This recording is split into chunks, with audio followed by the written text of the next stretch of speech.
She walked into the small-town bakery like she did every other morning. Quiet, unnoticed, and alone. Her clothes were simple, her shoes worn down, and her eyes carried a heaviness that no one seemed to notice.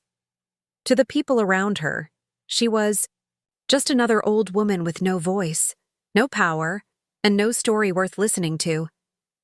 Some whispered behind her back. Others laughed when they thought she couldn't hear.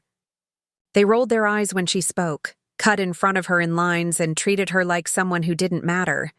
But what they didn't know was, they were humiliating a woman who had once held more power than any of them could imagine.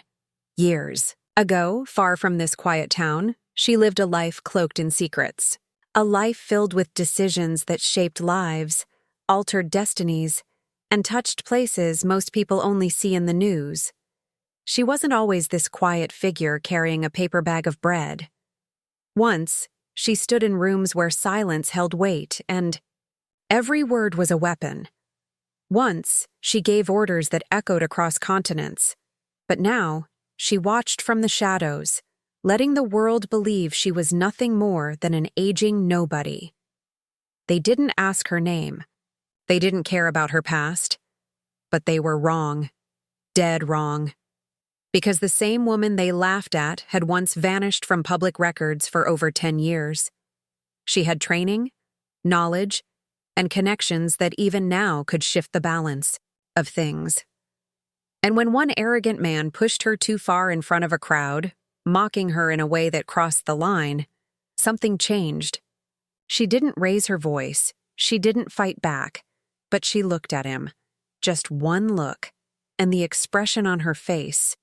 Something about it made even the boldest ones go silent. That's when everything started to unravel. Who was she really? Why did she leave behind that powerful life? And what secrets was she still carrying, buried just beneath the surface of this quiet life? In the next part of the story, everything begins to crack open, because some pasts don't stay buried forever, and some people you just shouldn't underestimate. Her name was Elena.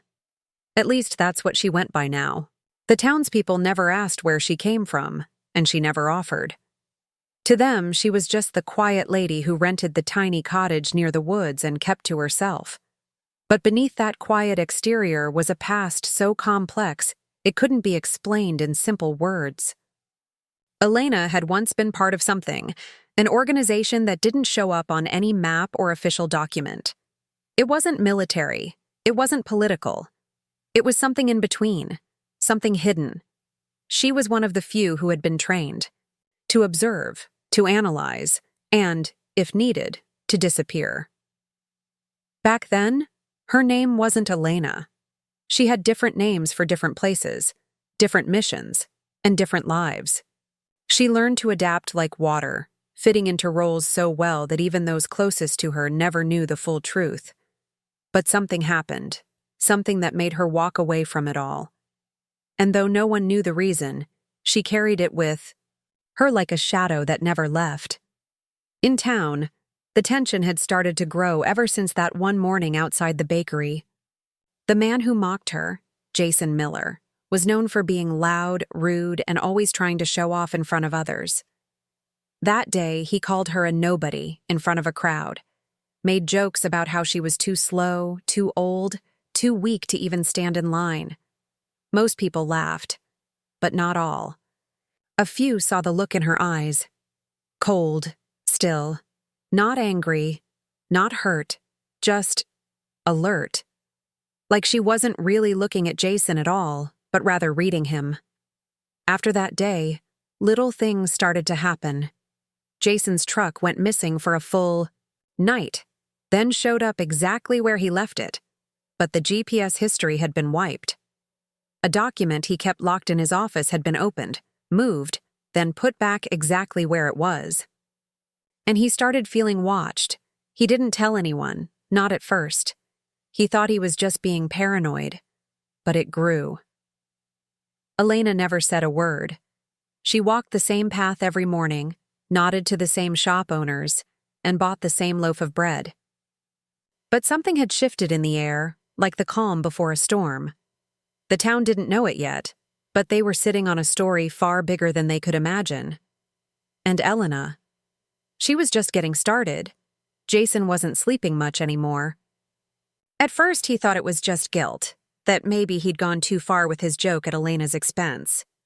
But guilt didn't explain the feeling of being followed. It didn't explain why his security cameras blinked off for exactly 4 minutes every night at the same time. Or why, when he tried to show someone the footage, those particular files were suddenly gone. He never believed in conspiracy theories or secret lives. He liked things simple: beer, trucks, football. But now, he was checking over his shoulder like a man with something to hide. Elena, on the other hand, remained exactly the same, or at least that's how it looked. She still moved slowly, deliberately. She still smiled politely at the kids, who passed her gate on their way to school. But at night, when the streets were quiet and the lights went out, she opened the drawer beneath her bed. Inside was a small metal box, one she hadn't touched in years. Inside it, a faded passport, a broken watch, a photograph with the faces scratched out, and a thumb drive wrapped in cloth. She stared at the contents in silence. She didn't need to look at the screen to know what was on that drive. If anyone else saw it, it would destroy everything. Meanwhile, others in town had started to notice things too. A local librarian, Sarah, who once chatted with Elena about gardening, found a page missing from an old book on Cold War intelligence tactics. A harmless coincidence, maybe. But the very next day, her office was searched. Nothing stolen, but the papers on her desk had been rearranged. Then there was Mark, a delivery driver who swore he saw Elena speaking fluent Russian to a man at the train station one afternoon. No one believed him, of course. Why would they? She was just a lonely woman, barely able to lift her groceries. But that's the thing. People were starting to second-guess what they thought they knew about her. Some dismissed it. Others leaned in closer, curious, nervous. Rumors began to spread like fire in dry grass. Was she a spy? A runaway? A fugitive from some forgotten war? And Jason, the man who started it all, was unraveling faster by the day. His paranoia was growing, and with it, so was the danger. Because the more he tried to uncover the truth, the closer he came to a line that should never be crossed. Jason couldn't take it anymore. His nerves were shot. The unexplained things kept piling up, his laptop glitching in the middle of emails, lights flickering only in his house, strange clicks on his phone calls. He'd gone to the sheriff, but with nothing solid to show, they chalked it up to stress. He knew better. He felt it in his bones. Someone was watching him, tracking him, staying one step ahead. And the worst part? He was starting to believe it was her, the woman he once laughed at like she didn't exist. That night, Jason made a choice. He parked his truck outside Elena's cottage, engine off, and waited. The windows were dark, the gate shut. He held his phone tight, his breathing heavy. He didn't know what he was expecting. A confession? A confrontation? Maybe just a glimpse behind the mask. But what he didn't know was that Elena had already seen him coming. Inside the cottage, she moved with quiet precision. She had done this before, in cities louder than this, under skies far more dangerous. She opened a hidden panel in the wall and took out a small black case. Inside were old tools of a life she'd buried, encrypted phones, burner IDs, and a journal marked only with dates and coordinates. She wasn't planning on using any of it again. Until now. Jason stepped out of his truck, heart pounding. He crossed the yard slowly, unsure of what he'd say, or even what he'd do. But halfway up the path, he froze. There was someone else there, another shadow moving near the trees. It wasn't Elena. This figure was taller, moving with purpose. Jason ducked, eyes wide. Was this someone from her past? Someone who'd finally caught up to her? At the same time, across town, Sarah the librarian found a small envelope slipped under her door. No name, no return address. Inside was a single sheet of paper with a warning. Stop asking questions. She is not who you think she is. The letters were typed, but the message was personal. Very personal. Back at the cottage, Jason reached the door, shaking, breathing hard. He raised his hand to knock, but it creaked open before he touched it. Elena stood there in the shadows, looking calm, almost like she'd been expecting him. She said nothing, just stepped aside and let him in. And that's when everything started to unravel. For real. Jason stepped inside, heart hammering in his chest. The air in Elena's cottage felt too still, like time had been paused. It smelled faintly of old paper and something metallic. The room was dimly lit, but organized. Books stacked neatly, photos turned face down, and a small table with a single chair. She motioned for him to sit, then closed the door behind him with a quiet click. He opened his mouth to speak, but she beat him to it. "You shouldn't have come," she said, her voice low and steady. Not angry, just certain. That shook him more than if she'd yelled. Jason tried to find the courage to ask what had been, burning in his mind for weeks.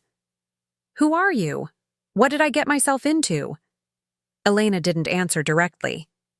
Instead, she placed a flash drive on the table and slid it toward him. "Take it," she said. "But don't plug it in here. Don't open it unless you're ready for the truth." Jason hesitated, then picked it up, confused. "What's on this?" She looked at him, really looked at him. Proof. Not just of who I am, but what's coming. Before he could ask more, there was a knock at the door. 3 soft taps. Elena's face changed instantly, her calm replaced with sharp alertness.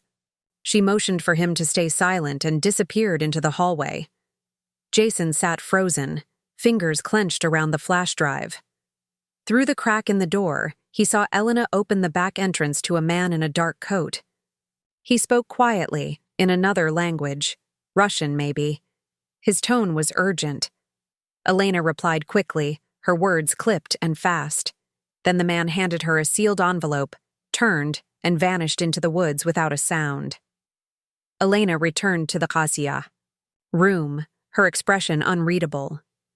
"It started," she said, almost to herself. Jason stood now, panicking. "What started?" She didn't answer. Instead, she opened the envelope. Inside was a single photograph, black and white, grainy.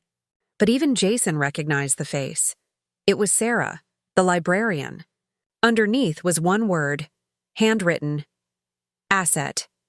Jason's stomach dropped. "What does that mean?" Elena looked up, eyes sharper than ever. "It means I'm not the only one in this town with a past, and it means we're running out of time." The game had changed, and Jason realized he'd stepped into something far bigger than his pride or paranoia.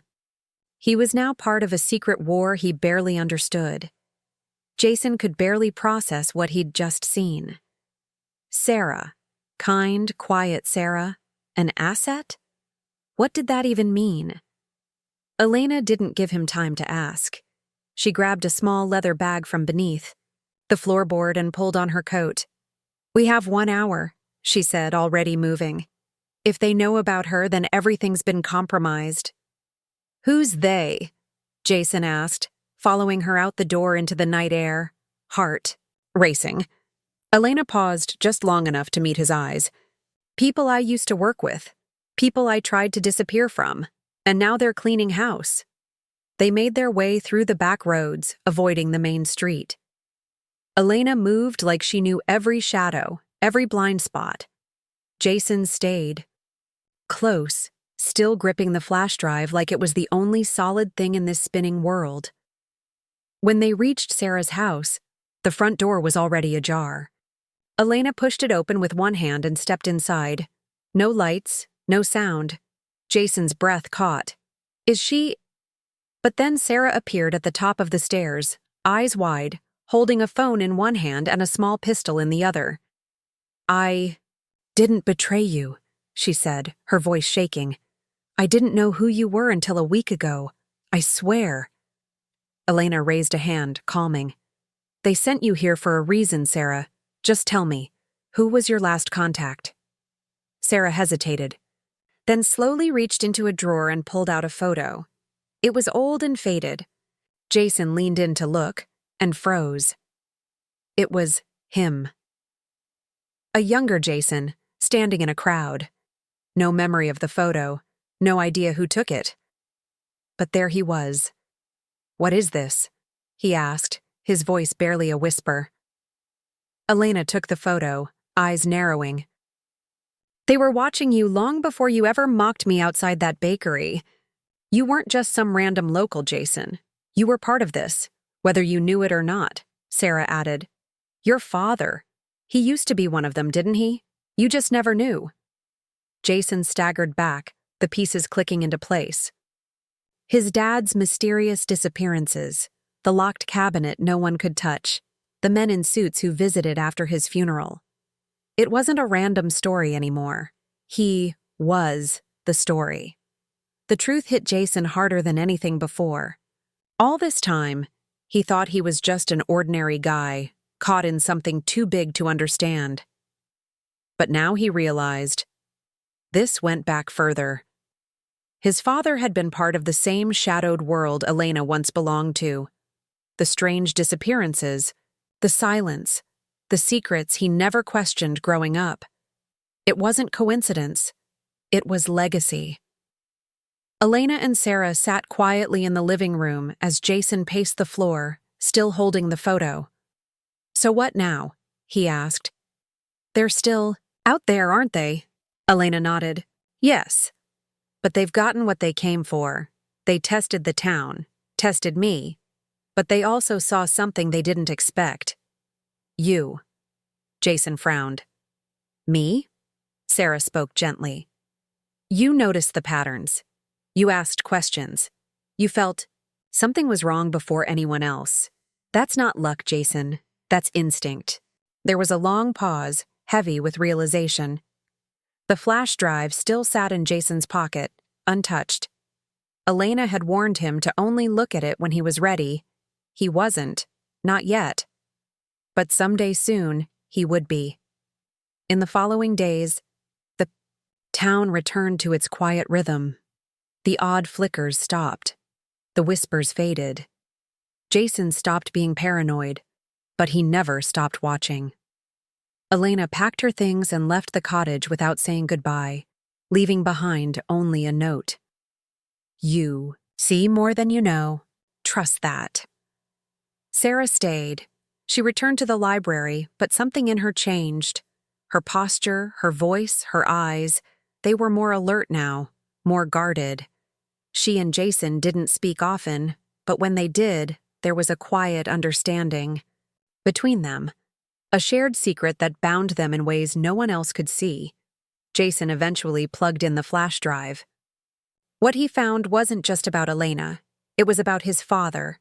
Missions buried in files long deleted, and a long chain of names connected by one thread. Silent loyalty to something unspoken. He never told anyone what he saw.